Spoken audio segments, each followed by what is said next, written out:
We're in Seattle, and you may think it's just another gray, cloudy day in Seattle, but the reality is what you see in the grayness is smoke. And it's smoke because it's forest fire season.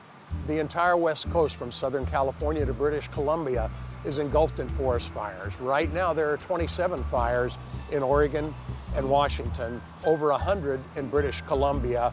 I don't know how many in Idaho, and about 50 of them in Montana. The smoke is from those fires. The ash on our cars is from those fires. And each year, when it's forest fire season in the West, I'm reminded of a book I read over 20 years ago called Young Men in Fire by Norman Maclean. And it's about the Man Gulch fire that took place in 1949. You see, what happened is there was a lightning strike in this remote area of Montana. It hit a tree, and a small fire started on August 4th, 1949. By the next day, it was large enough to be spotted by the spotters, and a smoke jumper crew out of Missoula, Montana hopped onto a C-47 and dropped into the gulch of the fire, Man Gulch. They were led by their supervisor, their crew leader, Wag Dodge, an experienced veteran wildfire fighter and smoke jumper. The crew had a handful of college forestry students. It had some military veterans. A crew of smoke jumpers got on a C-47 aircraft in Missoula, Montana, and were flown to the site. There were 7 college forestry students, a handful of World War II military veterans, and some other folks, led by Wag Dodge, their crew leader, supervisor, foreman, the guy in charge. They parachuted into Man Gulch, and as they started to approach the fire, it jumped across from the south side of the canyon to the north side of the canyon. Things quickly began to get out of control. There were a series of events that created an emergency where people were in great danger. The wind picked up, and the fire quickly jumped from the south side to the north side of the canyon and advanced very quickly until the firefighters were trapped.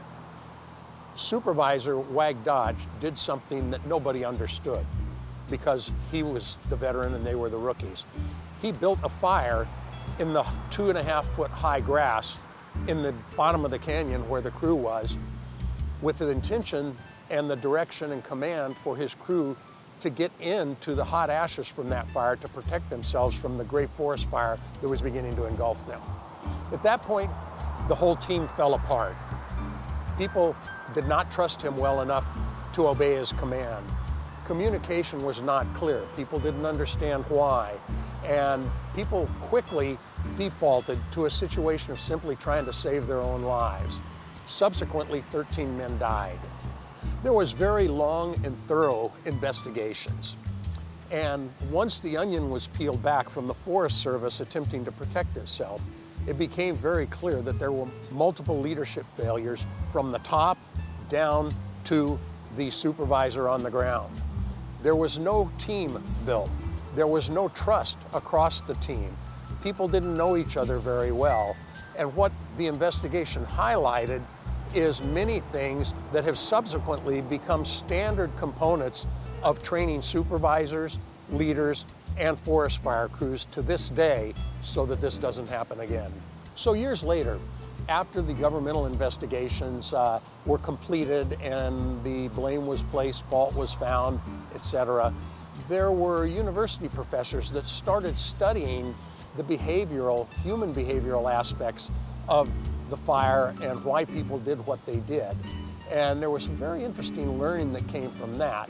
Not going to go into that now, but I do want to give you just a few key points that you can use as a leader of your own organization.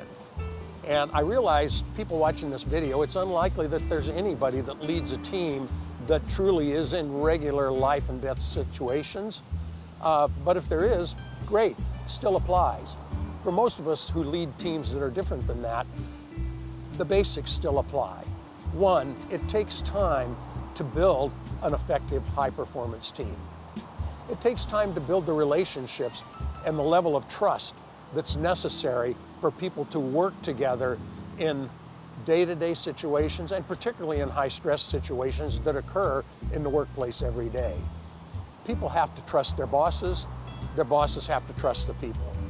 Communication, emotional intelligence, solid commitment to turning conflict into positive outcomes, and a high level of respect for the dignity of all team members are key components.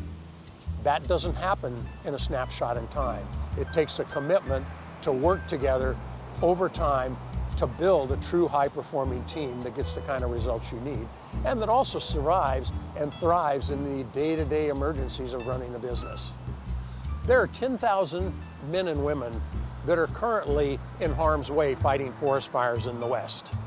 These are people that are putting their lives at risk to save the property and lives of other people. I want to end by wishing them a safe return to their families, and in the words of Sergeant Esterhaus from the old TV show Hill Street Blues, hey, let's be careful out there.